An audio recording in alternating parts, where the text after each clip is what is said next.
Transmission log number 232. A lot of people have been so extended, so reached out into the world that this is an invitation to kind of come back to your own self, to your home, to your center, and to really recognize what's important, what matters, and restructuring your life so you're embracing what matters with the amount of time that we have on Earth. Welcome to Stellar Life Podcast. Get inspired and live out loud. From love, freedom, and success to having it all. Here's your host, coach, speaker, and shining star, Orion. Roger, you're looking good. Hey, welcome to Stellar Life Podcast. This is your host, Orion. Today is a special episode. Today I'm sharing with you one of my best kept secrets. I consult with this lady every time I have a challenge in my life or even just for guidance. Sometimes it's hard to get an appointment because you have to wait 2 or 3 months because she's so popular. And she communicates in the Akashic Records, and you will learn what it is in the first part of the episode. What is Akashic Records? How do you connect to your higher intelligence and to your guides? And it's fascinating. And on the second half, Anne Marie Pizarro did something wonderful for me, for you. And she just did a live reading, a live mini reading. So you can hear what it's like to have a reading, and you will learn some things about me, like past lives and my totem animals and what the guides wants to tell me. And you will also learn about the upcoming year or years and what is the future holding for us and what is going to happen in our near future. Anne Marie Pizarro is a registered nurse, holistic practitioner, and Akashic record reader and teacher. She is the founder of Body Energy Connection and helps holistic entrepreneurs and creative agents receive answers and tools for their lives' most pressing questions. So if you get a chance to get a reading from Anne Marie, just go do it, because she's beyond being incredibly great at what she does. She's just a lovely person. She's very genuine, very kind. I think if everybody in the world was as kind as her, we would have a better world. Her communication is always so kind. And this is just the cherry on top. So without further ado, on to this special show. 2, 1, 0. Hey, Anne, and welcome to Stellar Life Podcast. Woo! Welcome. It's good to have you here. Thank you. Very happy to be here. I am very honored that you're here. You've been my guide for a while and always given me incredible advice. And also, we're going to talk about the Akashic Record today. And I got many readings from you, and they were spot on, super helpful. And it just gives me so much comfort to have those conversations with you and with the guides. I feel the same way, Orion. I really do. Thank you. So we're talking Akashic Record or Akasha. What is Akasha, and what are the Akashic Records? So I love this question so much because when I think about what the Akasha is, I immediately get this image of the spiral effect of the universe. And when we look at that spiral effect of the universe, the Akasha is really all that space that's in between. And so that space that's in between actually collects all kinds of information, data. And I feel like the Akasha is really an essence of source.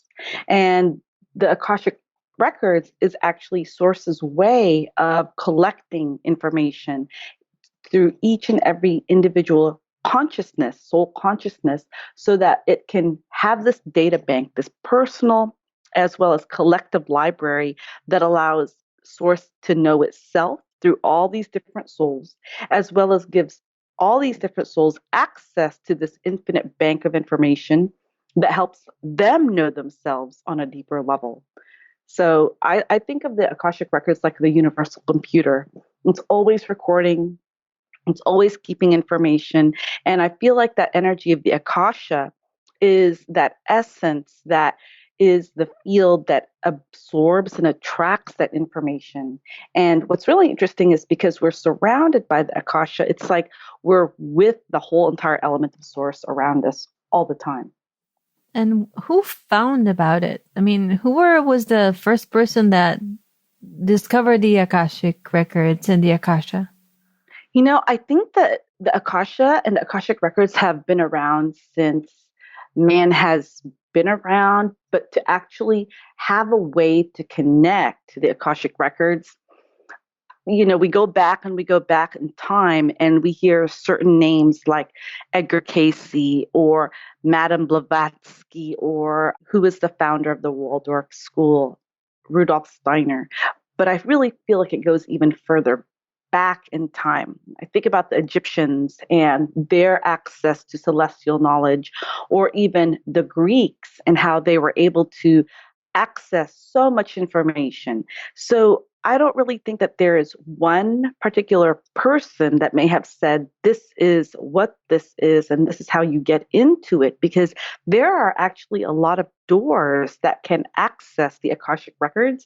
There are a lot of different lineages that can access the Akashic records, but there are different ways to get in. So maybe certain prayers allow you to go into one door, but perhaps not another door.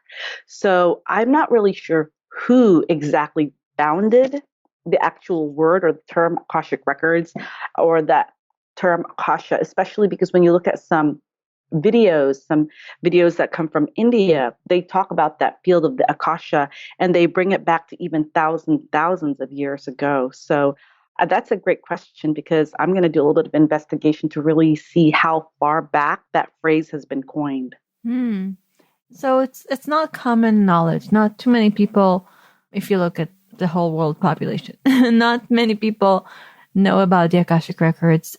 How were you exposed to that knowledge? So I was exposed to this knowledge because when I was about 27 years old, I went to this store here in Austin, Texas, which is where I live, and it was called the Herb Bar. And the Herb Bar was this really quaint little store that sold herbs, teas, all kind of natural products. And they would also offer these workshops and classes. So I happened to go in one day. I saw that they were teaching a class about the Akashic records, had never heard about it. And I decided to attend this class. And what really drew me to that class was I was going through a really difficult situation in my marriage, my first marriage, and it was really painful. I felt like I was banging my head against a brick wall, trying to figure out how to make it work. And I just couldn't, I just felt like it was so difficult. So I actually got my first Akashic record reading when I was about 29, 30, and they revealed to me just exactly why the pattern was never going to work in the first place. It was really a dynamical mismatch. And that first reading triggered such a resonance, a curiosity, that I pretty much dove in to learn how to read the Akashic records. And then after I learned it, I spent about 3 or 4 years running away from it. I spent 3 or 4 years trying to run away from it because I was like, this is way more than I need and it's way too much. But the record keepers kept calling me back, kept calling me back, kept calling me back.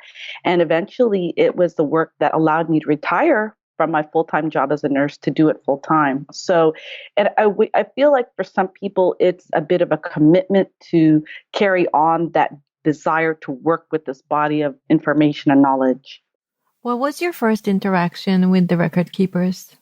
My first interaction with the record keepers, my first most intimate memory of that was when they first said the phrase that I hear all the time in Akashic records. And when I opened my first Akashic records, I was probably about 32. And that was when they first said to me, before we begin, ... And that phrase, before we begin, triggered this feeling in me of an ancient memory. Like I've heard this phrase before. I've worked with this phrase before. And so I asked, who is this phrase coming from? And that's when I was told, this is coming from the record keepers. So when I think about who or what the Akashic record keepers are, they don't look at all like what we think guardians might look. They're just these beings of light. And so they work with this plane of light, which is what the Akashic records are. And that's the reason why I think when we think about keepers, we try to put these concepts of humans or ancient beings. And I feel like we do that so we can feel a sense of security and safety in that connection. So you hear sounds? Do you see visions? Did it evolve throughout the years? Absolutely. I think that it was sort of like when I said, when they told me that phrase, it ignited this ancient memory that before we begin, it ignited this ancient memory. And as soon as that ancient memory was ignited, it was sort of like I stepped into this stream of energy that felt so familiar. And so when I step into this stream of energy with every session I do, it immediately triggers this clairaudient channel that only appears when I'm in the Akashic records. And then when people ask questions, words fly in, I'll get a snippet of an image. But the most fascinating is when people ask about past lives, because I don't have any idea about people's lives. I don't know who they are. I don't have time to research who they are. I just show up for a session. So when people ask about past lives, what's often revealed are 15 to 20-second snippets of videos that happen so fast. It's sort of like I get an insight into what you look like, what you were wearing, what your challenges were, what were your emotions, what were the things that you were trying to accomplish in that 15 seconds. It's like the amount of information that shows up is so detailed that I don't even know where it comes from. I consume very little video and visual media like movies and TV. I just don't really have a lot of time. So when these videos show up, I just have to take a step back and watch because I realize that this is information about other people. So when I'm in the Akashic records, these hypersensory abilities show up that don't show up in my normal living days. Wow. And so when you see those videos and I guess you're translating what they're saying to you, are you involved in the reading or are you just a translator?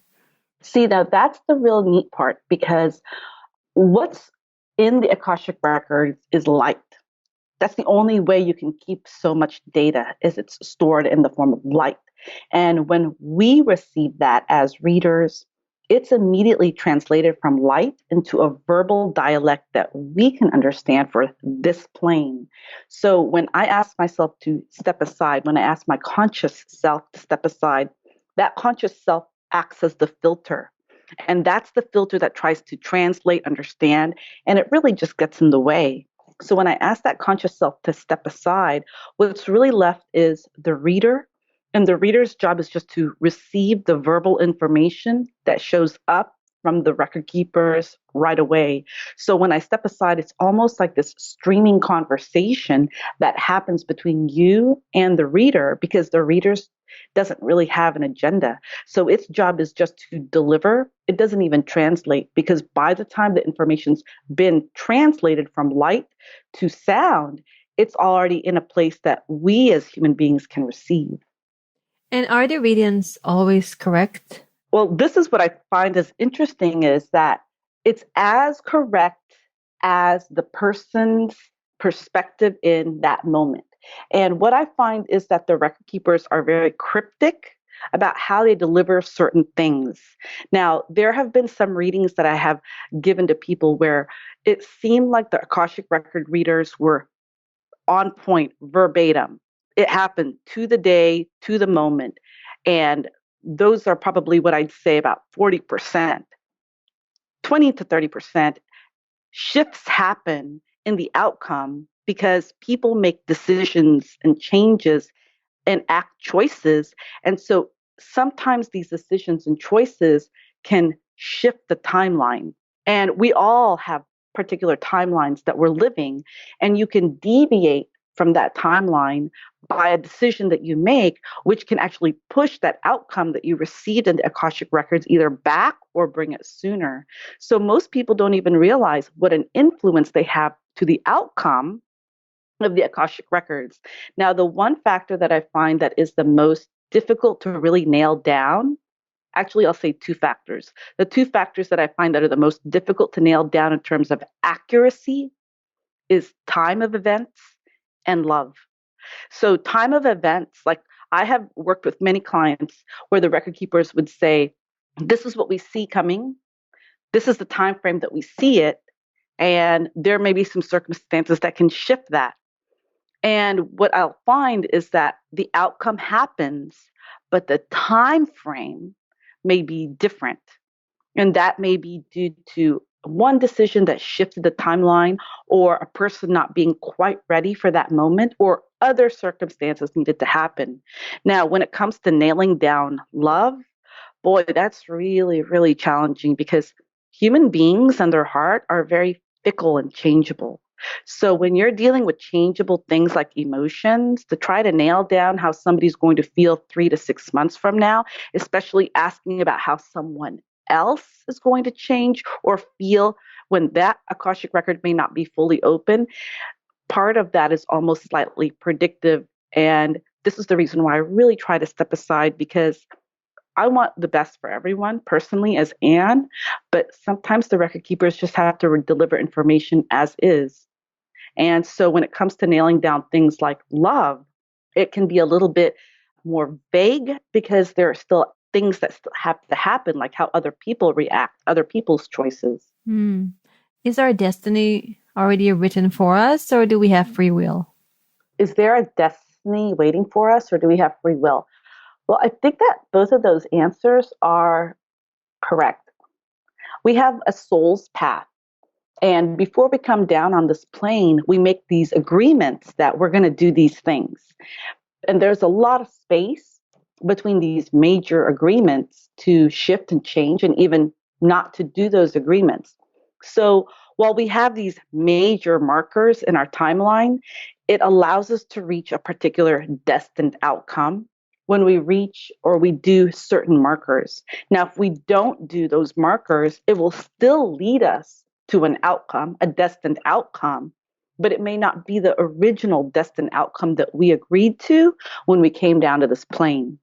And the other aspect, which is free will, is really the key of the gift that we have here on earth. Because though we may have a particular destined path, it's really our free will, our ability to choose every single day, every moment that causes that timeline to vacillate and change and branch off.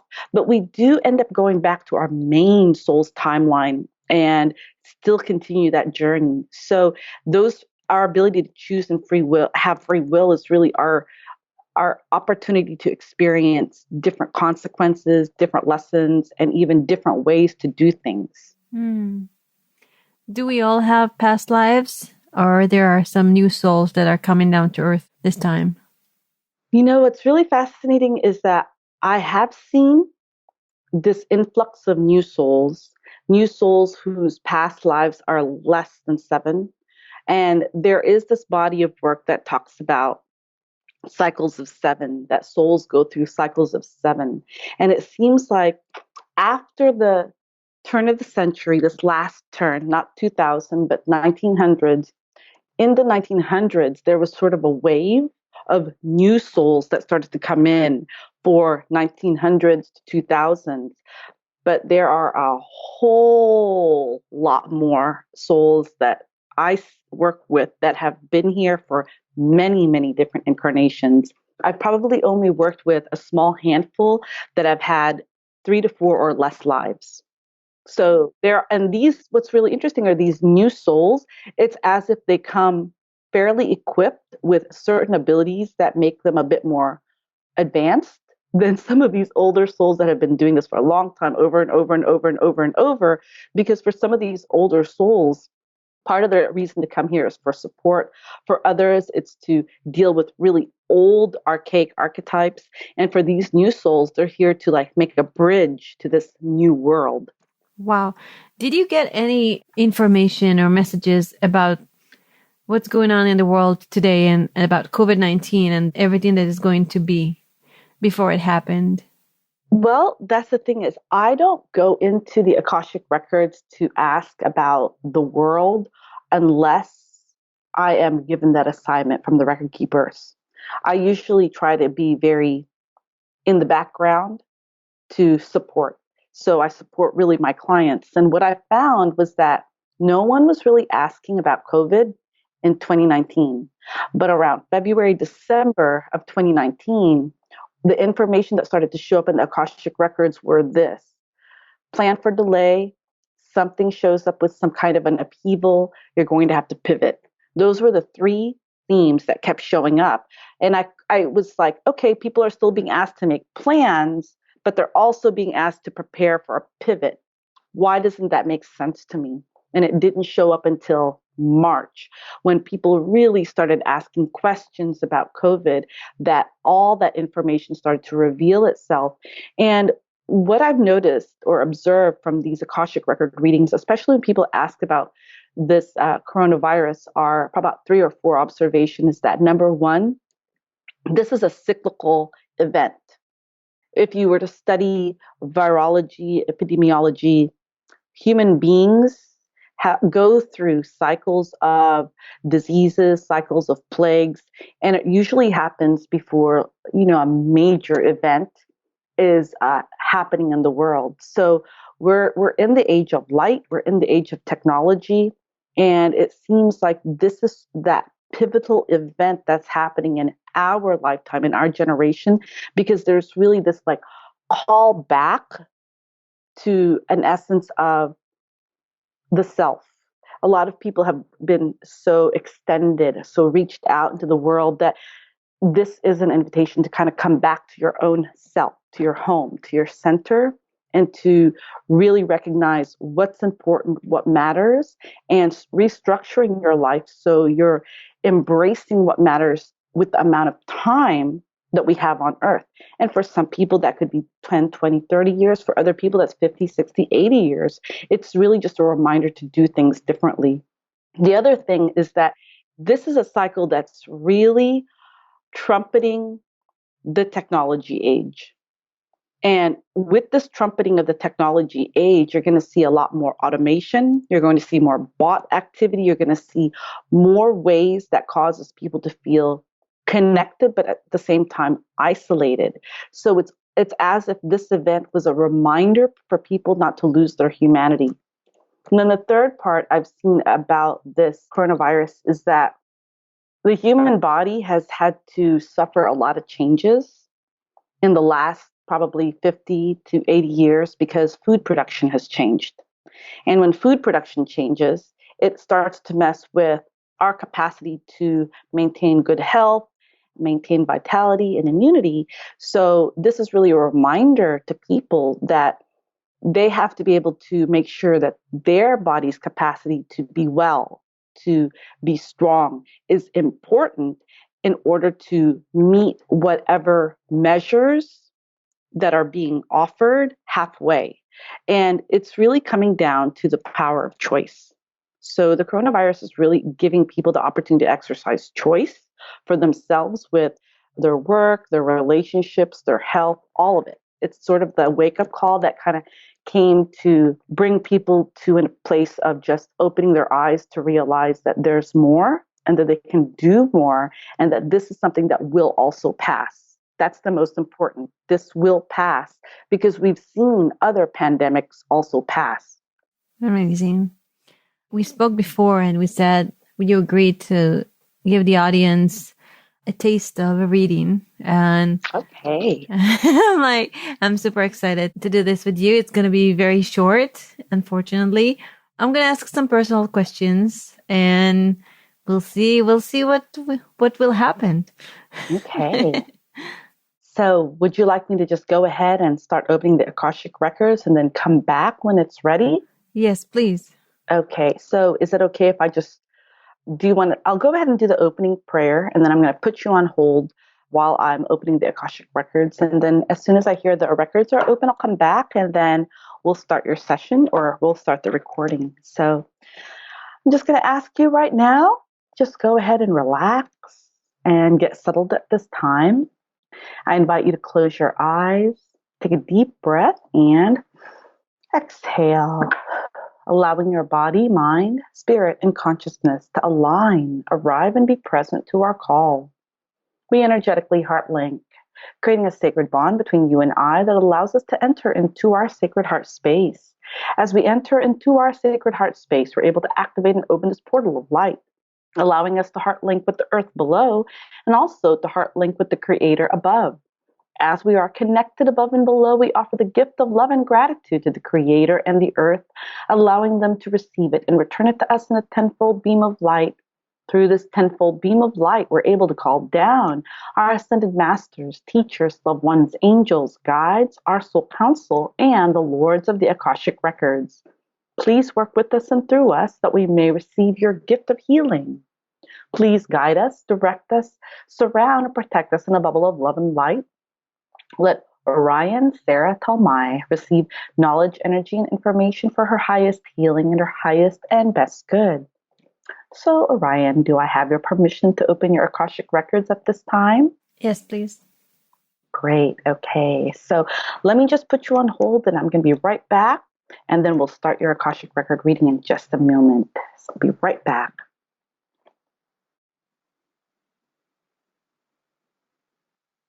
Okay, Orion, your Akashic Records are open. I'm going to just step aside right now.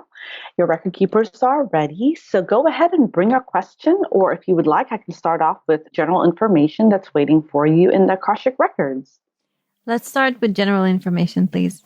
Wonderful. I'm going to step aside, let the record keepers come through, and let's go ahead and begin.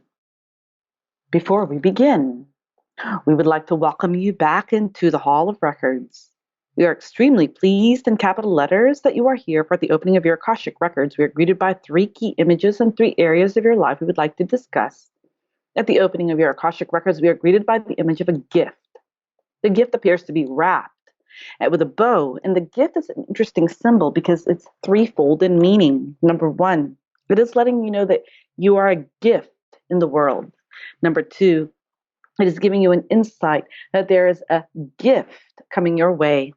Number 3, it is letting you know that there is a blessing that you are being asked to relay to the world in the form of a gift, whether that is simply an act of kindness, a shift of mindset, or a radiating wave of gratitude that you release from the core of your heart.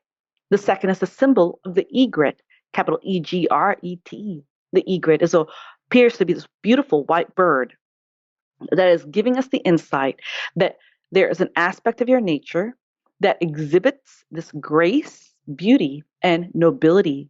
Egrets are actually quite lucky symbols and represent the energy of prosperity, strength, purity, and patience. In addition, egrets represent the energy of communication with Source. This is an important time for you to be open to hearing and receiving signs from Source to let you know you're on the right track and you're in the right space. It is giving you an insight that there may even be more that you can communicate with your wisdom during a dark time. The third is a symbol of the whale. The whale is an important animal that works with the egret because this is connected to your wisdom. The whale also swims around your entire Akashic field because it is giving you the boost tied to physical and emotional healing. Plus the egret, plus the whale represents your connection to the Akashic Records. There is an aspect of your nature that is a keeper of information and history, and you are in a place where honoring family and relations is a key aspect of your strength. We welcome you back into the Akashic Records, for there are 3 areas of your life we would like to immediately discuss. The first is the realm of work. Work is appearing as capital W, small o, capital R, capital K. We see that your work is tied to family right now, and it's important not to overstretch or overdo in order to avoid overwhelm. We do encourage you to attend, ATTEND, to what is at hand and what matters the most, because your child's early years just cannot be replicated, which is why there may be a part of you that feels like certain areas of your work is on pause, but that pause will shift starting spring of 2021 when the energy of momentum really starts to find its way back into your schedule. The second is the area of wealth. Wealth is appearing as capital W, small e, capital. The second is the area of health. I apologize, capital H, small e, capital A-L, small t, capital H. We encourage you to embrace your vital and vibrant energy.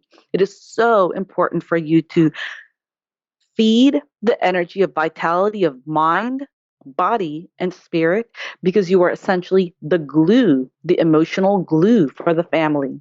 And when both the egret and the whale, water-based animals, are appearing, it is really giving you opportunity to tune into emotions and release what is holding back any aspects of strength, confidence, and even stress.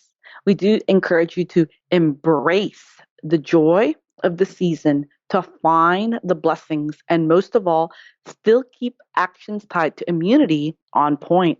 The third is the realm of the soul purpose, capital S, small o, capital U-L, capital P-U-R-P, small o, capital S, capital E. There are three messages coming with the soul purpose. Number one, we see that you are here to enjoy and to support. That is not asking you to go into overwork, but to just be where you are at, to enjoy. Number two, we see the word to relay, R-E-L-A-Y. When you are here to relay, there is an aspect of your ability as a light bearer who holds knowledge, information, and guidance that is here to pass it on to others. You are like a beacon of light, and a beacon of light is here to disseminate knowledge, but only when asked. Instead, grow that vitality of light around you so you inspire and spark curiosity, which shows readiness to receive. And finally, your other soul purpose is to love. We see that right now, to love is one of the most important tactics and actions you can take to serve self, family, community, and even work, because we ask you to focus on the energy that generates, supports, creates, in order to help yourself move through this season of change and challenge and see what we call the silver linings. We await your questions at this time. Wow, thank you. That was amazing. I was with an activity with my baby this morning, and there was an activity about whales, which was very cool. And I also did this intuitive writing and looked for my animal, and it was a whale too. So that really resonates with me. My question is, I want to know how many lifetimes I lived and if at any time I was in Egypt. Thank you for your question. We would like to let you know that as a soul, you are a more wiser, mature, older soul. You are actually on your third cycle to return on this plane. This is your 17th out of 22 incarnations. And what is really interesting is that there are three lives that we see you have lived in Egypt. One of these is in the form of a slave. Another is in the form of a priestess. And the other one is in the form of a healer, Healer. We do see an interesting image of you also in a form of a traveler. You are coming into Egypt. You are not from Egypt, and you appear to have this ability to decode, D-E-C-O-D-E, which is one of the reasons why we see that you came in to receive messages through Master Toth. This is the blessing of the egret. And it was as if you passed on that knowledge and then left. And as you left, there were scrolls of papyrus that we see that you had taken because you had also passed on the wisdom to help other scribes receive. we do want to reinforce that there are other times when you have done similar work. Egypt is a very special place because we see that this is essentially a learning and a power ground for increasing your gifts. A very hard life, but also a very, quote, evolved and spiritually tuned in life as well. We await your questions at this time. Was I a man or a woman? Thank you for your question. As a slave, you were a man, and we see that you were one of many building some of these temples and pyramids. You were a priestess, and it appears in the temple of the Hathors. You were a healer, and it appears to be in the temple of Karnak, Karnak. This is a very important place because as a healer, you were well versed in medicines and treatments. In a way, you were like a doctor before medicine was truly formed. We await your questions at this time. Can I get information from those lifetimes through my intuition when it comes to talking to people, coaching people, healing people? You absolutely can. There are 3 messages that we would like to bring. Number 1, this is just a small touch of training that you've had. You are an advanced soul. Like we stated, this is your 3rd cycle of 7 to return to this plane called Earth, which is why we want to reinforce you absolutely can gain the wisdom, not only from Atlantis, but also during the time of Egypt and during the time of Greece and during the time of, quote, early dynasties. These are all in your cellular layer connected to your Akashic field, which is why we want to reinforce you can have access to this information. You simply have to ask. Number 2, if you are trying to gain information or insights about where the knowledge is that you get, the best question to ask yourself is this coming from you or is this coming from your guides or source? Number 3, pay attention to the visuals that run through your mind. If you can simply be neutral about the images that run through your mind, you will tap into the reel of past life movies, giving you these deja vu moments, giving you these flashes of intuition, and giving you even a sense of familiarity. We await your questions at this time. You said simply ask.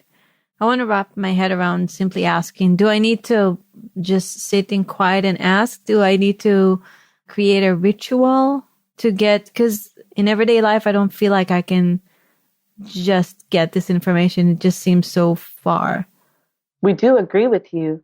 This is one of the reasons why to work in the Akashic Records and to ask questions, we actually recommend opening a sacred space, utilizing a special prayer to get into the Akashic Records so you can simply have that access link. If you choose to simply ask questions in your normal everyday life, they may not be as detailed as when you are in the sacred space, which is why we encourage people to open the space and close the space. We actually feel that many people are more in tune to their intuitive abilities when they work with their higher self, the aspect of the reader, the observer, the conduit. And by increasing this connection, it actually increases your ability to receive in the Akashic Records. If there is any kind of a ritual we would encourage you to try, it is to sit with your higher self's connection. This is essentially the voice of source, your higher self. This is the higher self that acts as the reader, the channel, the guide. Ask the higher self to show you the key markers, KEYMARKERS, key markers for yes, key markers for no, and key markers for neutral. Yes is an emphatic, affirmative answer from your higher self and guides. No is exactly that. Neutral is maybe, wait, not a definitive answer. which is why when you receive a neutral, it is literally asking you to step back and be patient. We ask you to practice this and ask your higher self these questions so that when you open a sacred space and you decide to work with your record keepers, it is the higher self that you are sending while you are the one that's simply receiving. We await your questions at this time. Can I use a pendulum? You can absolutely utilize a pendulum. Yet what we are hearing is the words, remember that a pendulum is really tuned into you. Yes and no responses. And be careful to what level of questioning that you need to go or do before you just feel, quote, complete with the questions. What we ask you to do is utilize the pendulum as a backup, but really utilize this connection, this ritual to the higher self as your standalone and your structure. Because when you ask the higher self simple yes or no questions throughout your day, and we ask them to be simple questions as, should I eat this? Should I wear this? Should I have this? Should I watch this? Those are things that in the back of your mind, you may already know the answer to. But the reason why we ask you to utilize simple questions is that when a very key and important decision needs to be made, and you are not able to fully rely on the pendulum or the higher self, you can either one, go into the Akashic Records to ask, or B, make that decision yourself. And that is what we really encourage. We encourage people to trust themselves because they can actually follow through on their gut instincts and rely on it when key decisions have to be made. We await your questions at this time. What does my podcast listeners need? How can I serve them better? Thank you for your question. There are 3 answers that are appearing. Number 1, we would like to bring the whale in to answer this question because the whale shows you your wisdom. Thus, we would like to ask you to share a nugget of wisdom with your podcast listeners every time you appear. You have such access to a body of knowledge within yourself and all your research. And what we are hearing is share a nugget of wisdom.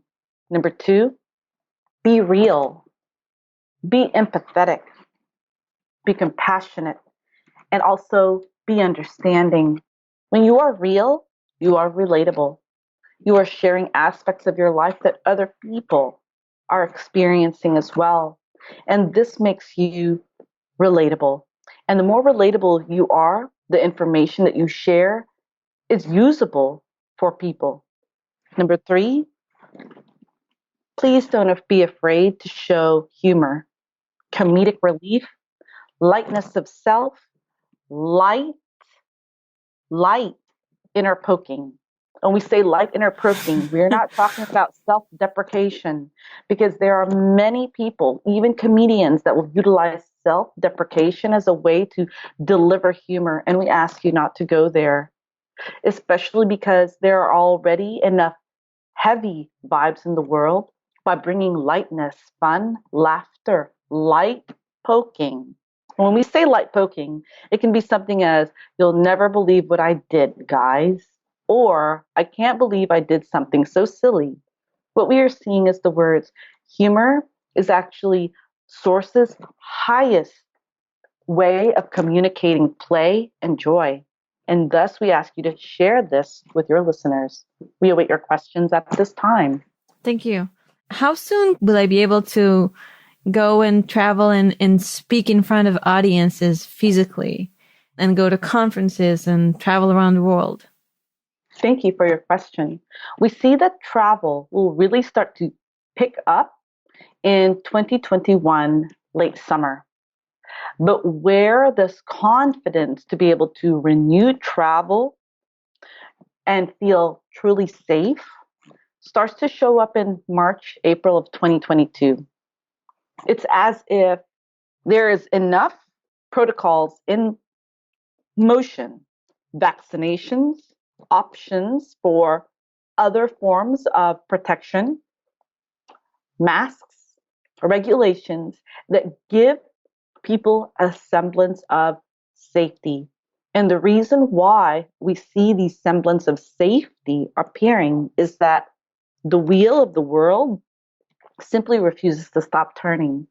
And there are people who are still wanting to experience cross travel internationally. It is a global situation that has brought us into the technology age, which is why we are seeing, you will see a more increased movement in 2021, and it will feel as if there is a regularity in 2022.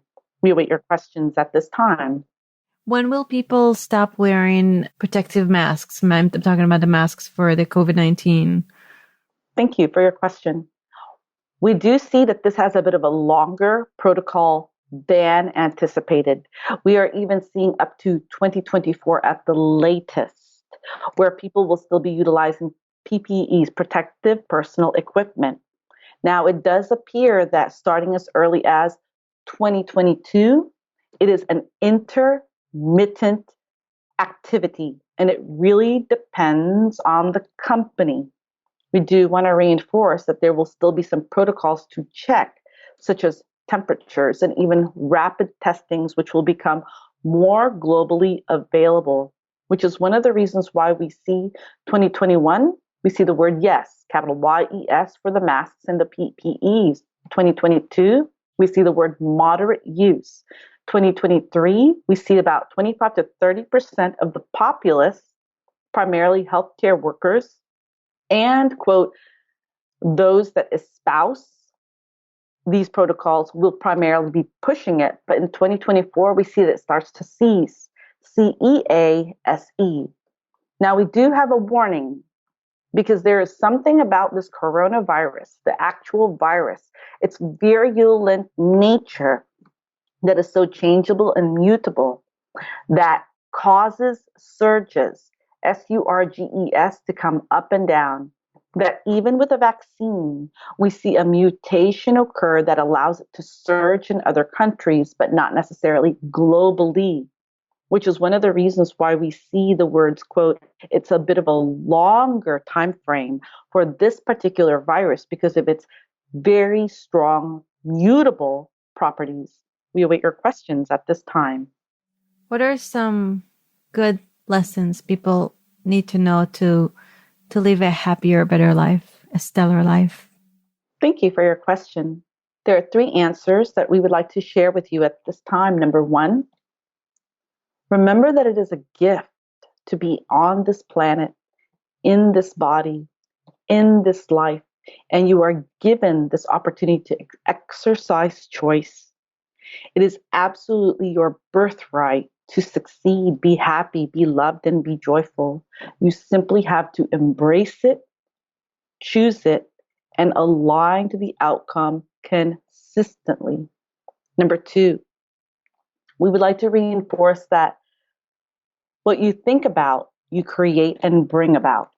It is so important for you to be able to show yourself in your mind what kind of, quote, stellar life you want so that you can replicate this on the outside. Number 3, you do not have to do this alone. You have guides, angels, ancestors, loved ones, ascended masters that are here to support you. They are ready to do the work with you. You do not have to do it alone, but ask these helpful guides to do the work and you can meet them halfway.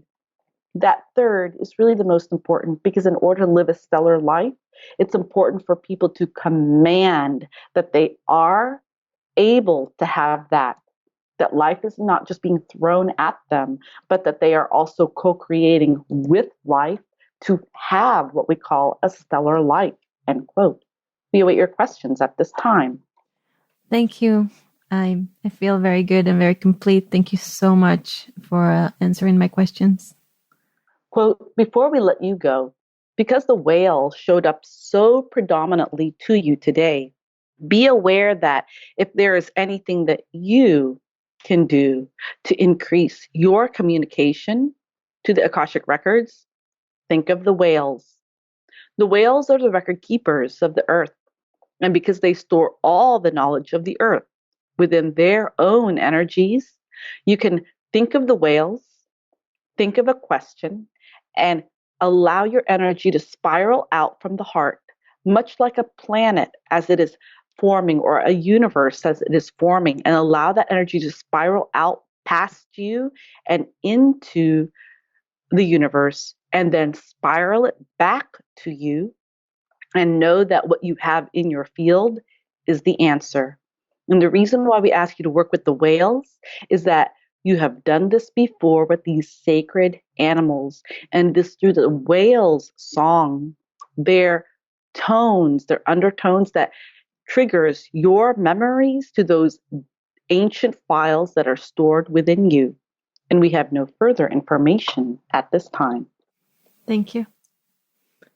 Orion? Hi. Hello. Ooh, such great questions you asked there.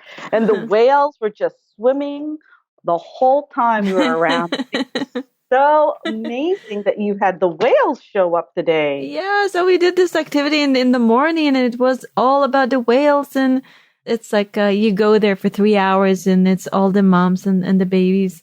And they showed them stuff about whales, and they showed a whale movie, and they were swimming in the ocean with like little like plastic balls all around them. It was so cute. Wow. Wow, this was amazing. Thank you so much.